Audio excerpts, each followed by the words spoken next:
the Hollywood Actor Podcast with Sonja O'Hara, Part 2. That never stops, though, and I'm glad that you're that kind of person. And that's primarily the actor I am talking to on the Hollywood Actor Podcast, is that very proactive actor that's trying to get a grip on something, trying to get a handle on it, even if they're not necessarily running into it or being explained it. They're just trying to figure it out any way that they know how, because through the doing, you're going to learn better, more efficient ways to do things. And the landscape's always changing, too. So you're going to learn something that works for you today, specifically, but in a month it's not going to work for you, or that's not how the industry is doing it. But at least you're applying that in the moment, because that's all we have, and that can potentially inform our future interactions. Completely. And now, even now that I have the fortune of being with one of the bigger agencies in the world, it still becomes this thing of me being like, okay, well, what am I doing on a daily basis to let people know that I exist and that I am out there? And I'm still constantly doing outreach and going to events and letting people know that, to see my work. And it's like a never ending quest to just get out there and get seen and, make shit happen. How was it for you after you graduated from the conservatory? Were you still as proactive? Were you finding a little bit of traction with that first agent?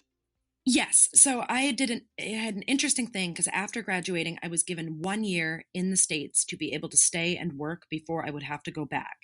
And I decided to do 6 months in New York and 6 months in LA to the day. So I spent 6 months in New York with this little boutique agency. And I was getting like occasional auditions for like daytime dramas and stuff like that.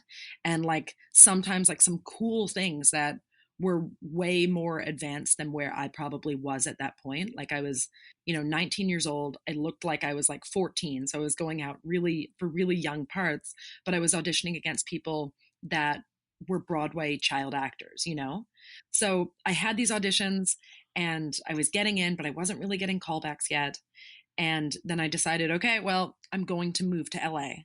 So partway through that year, I just picked up and moved to LA and found a Craigslist apartment. And at that point, my first survival job in LA was I got a job working as a personal assistant to the Oscar-winning actress Faye Dunaway, and of, Chinatown and Network and all of these old movies. And was that on Craigslist too? That was someone in my acting class, was Val Kilmer's assistant. And he was No like, way. yeah, he was in like a network of personal assistants.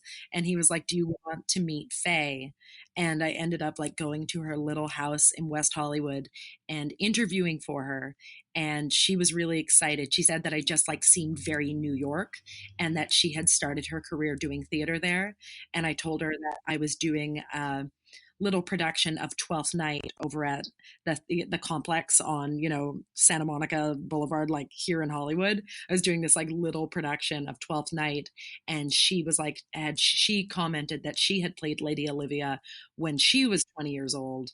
And we sort of bonded at that point, and she became a little bit of a mentor to me for the 6 months that I worked for her.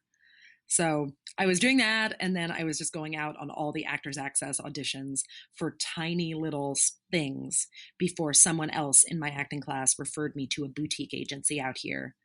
And then I started getting auditions through an agent, but really, if I'm being honest, not much bigger parts, like co-stars for things. And that was cool. But but they were still like not constant by any means. So what was your visa situation like at the end of that year? At the end of that year, I had an agent and I'd gotten some parts, and I was able to apply for an O1 visa to be able to stay here. And I got a ton of letters of reference and all of that. And that's where all of my work of meeting a million people, that ended up like paying off, because I was able to get the visa to be able to stay here. But still, it was like for something that would last for 3 years, and I knew that I would have to, reapply again. So it was like it was just getting started, but I knew at that point I was able to stay, and I was like, okay, this is happening. And I was able to chill out a little bit. Like I had been very, very, very stressed about immigration. And then suddenly I was like, okay, well, this is one less thing, but I was just determined I was going to stay in the States no matter what. And those recommendations, those were from industry professionals that had seen you in projects or had directed you in projects? It was kind of a combination of everything. Like they were visa letters from up and coming casting directors and people that had directed me like in an off Broadway play in New York. And it was just sort of like gathering letters from everyone and making them all sound like the best version of, that person's credits, like, just trying to make them all sound terrific. So you sounded like you were the next big star, but I was still largely doing, micro budget work. Still, that's a big step forward in the right direction. I think people they don't give themselves enough credit for the amount of work they put into those relationships to becoming part of a community. It's hard to plug in. It's hard to create that network of people that, let alone know you exist, like you're saying. If you're not showing people that you exist digitally or showing up to film festivals or in classes, people, you fall off the grid so easily, especially here in Los Angeles. And when people But tell you're me that proving your now, worth. right, like when friends ask me now about like acting in LA and they've just moved here, I can't stress how having a community and having accountability buddies are absolutely vital because our careers and our lives are sort of like this combination of the people that are around us, and we're all hustling and trying to do this together. So I think that was my first thing when I moved to LA. In New York, I felt like I had spent a lot of time and energy trying to infiltrate the industry, but I don't feel like I had the closest group of friends. And then when I moved to LA, that became a priority, like having other actors that were supporting me. So we felt like we were navigating all of this together. And that was amazing. And I find so many more people here that are doing that. We're doing that side by side with each other. And so to realize that and to have those platforms where you say, hey, we are doing this. So let's get a drink. Let's decompress. Let's talk about this. Let's share those experiences. There's more opportunity for that here for sure.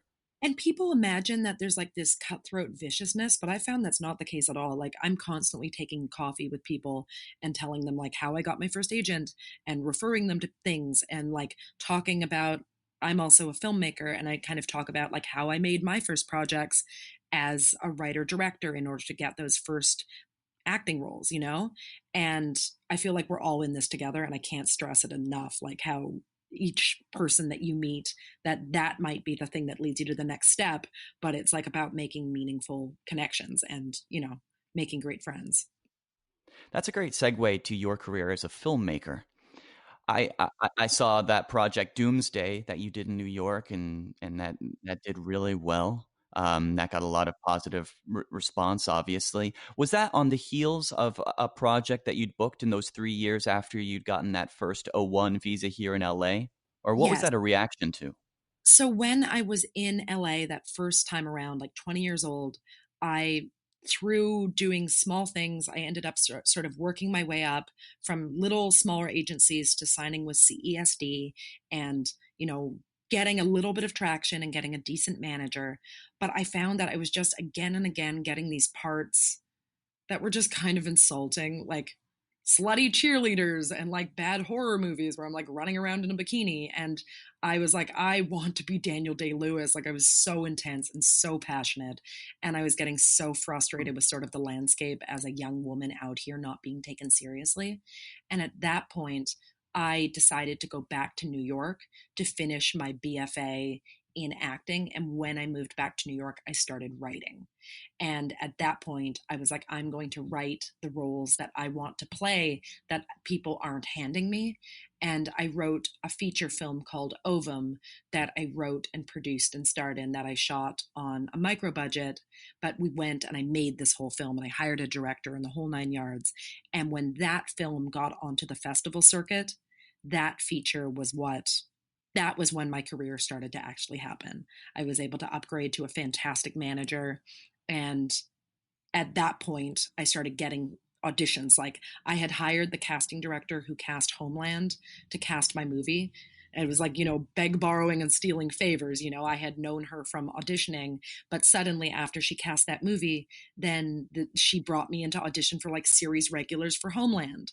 And it was things like that. It was like using all of those connections, and people started taking me more seriously as a filmmaker slash actress.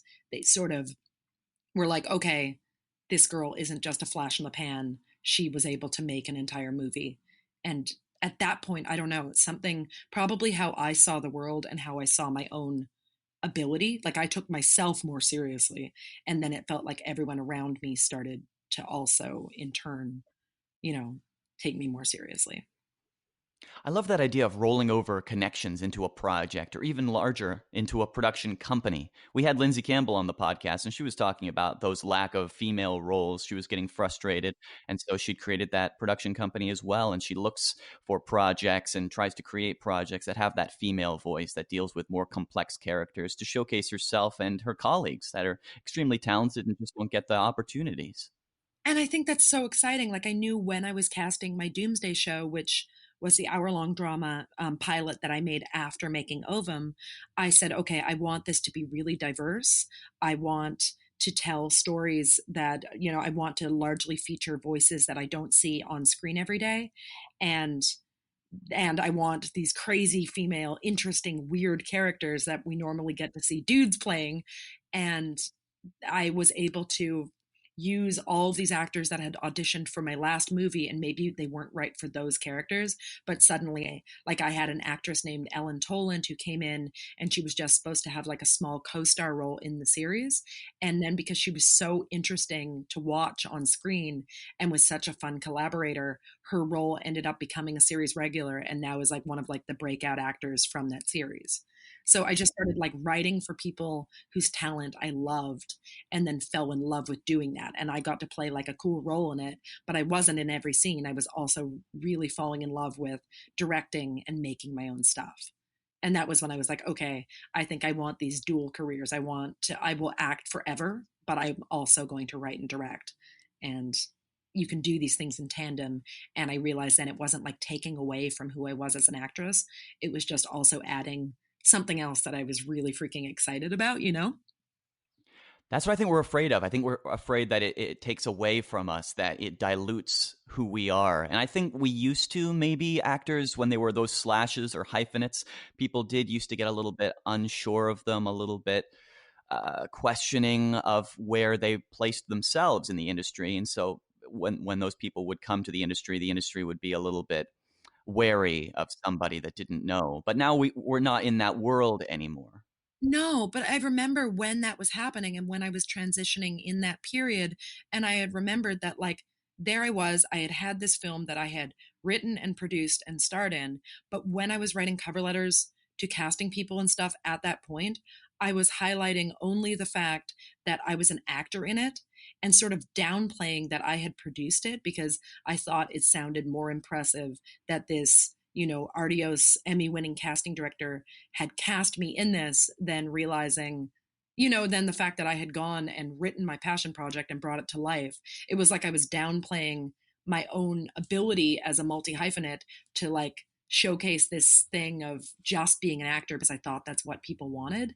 And there was a time at that point that some of the smaller agencies were kind of like, oh, well, she's only in it because she wrote it herself, and sort of didn't really appreciate me for what I was able to do and just thought it would have been more impressive if it were somebody else's films.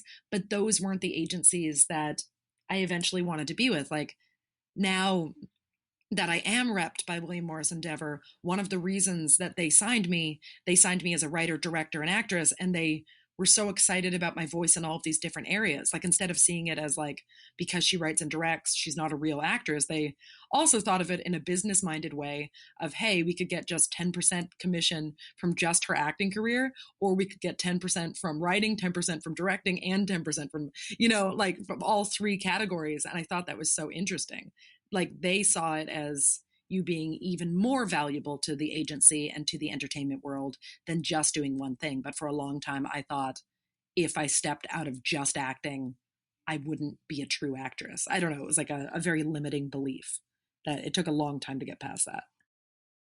Yeah, there's a lot of skills that we have to learn and a lot of hats we have to wear these days. And I think people are just still kind of getting used to that. They're still realizing that they have to do those certain things and they can't. Um, there's just certain things we have to learn about technology in order to represent ourselves best in digital media.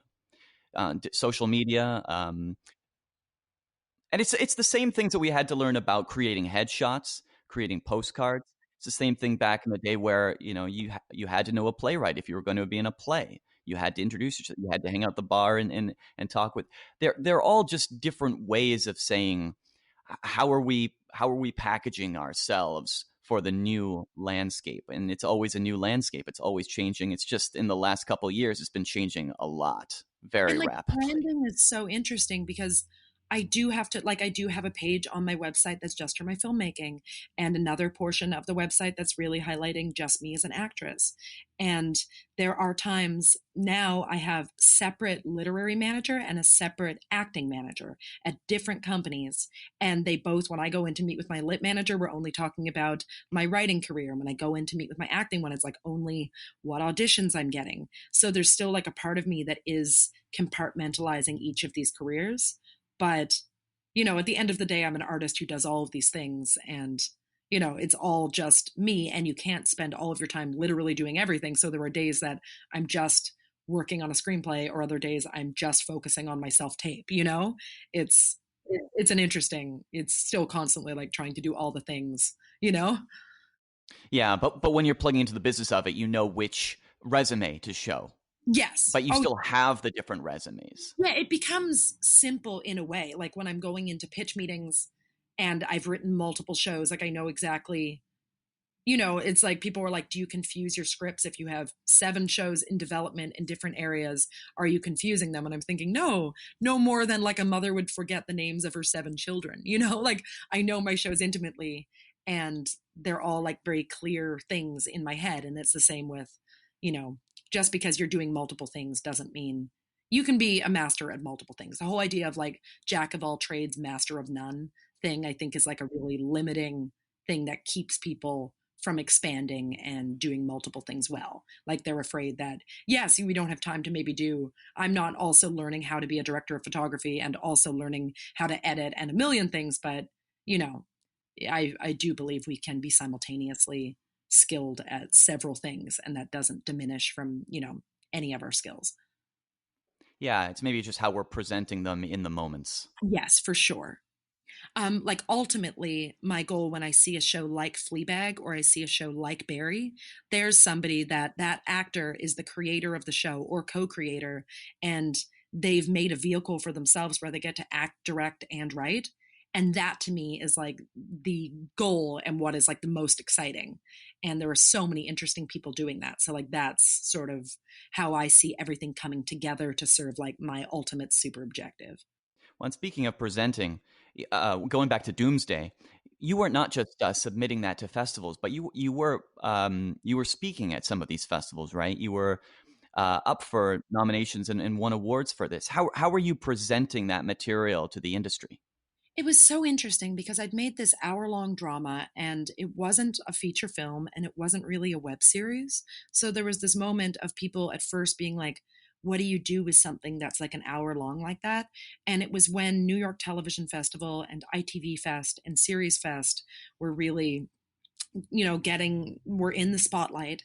And I submitted my project to all 3 of them thinking, it's really unlikely. Like after making a feature film and submitting it to like the Sundances of the world, you start to have really realistic ideas of like where your work's going to go. It's my first pilot. I didn't have the highest expectations. And then when we got into these 3 big festivals, I was like, oh, this is going much better than I imagined. And then when we got to New York Television Festival with it, suddenly their sponsors are like HBO and AMC and Showtime. And they set up meetings with the networks for me and my show. So I was able to get my pilot in the hands of these executives. And from there, like I remember at ITV Fest, I got to meet the director of talent at HBO. And this woman said to me, why isn't your show represented by an agency? And I was thinking, I'm an actor creator. Like I'm not, so connected that I can just like call up an agent, a big agency and get my show repped by them. And she was treating me, she was very sweet, but she also was looking at me like I was trying to be counterculture or like make this indie project like outside of the system to be cool. And I was thinking, I just don't know any literary agents. Like I'm an actor. Like I've had acting agents, but I don't have the show repped by one of the big three agents. And I knew at that point that in order for this show to actually really move forward, that I needed to get literary representation for it. And then it sounds so crazy, but I just emailed places like all of the major agencies and networks and said like, hey, in the subject line, like award-winning female filmmaker, and just asked to meet with them. I wasn't sending scripts. I wasn't sending anything that would like get stuck in their spam folder, like I was just sending this little email being like, hey, here's a link to my pilot Doomsday that I wrote and directed and acted in. And I would love to meet with you if you had the time.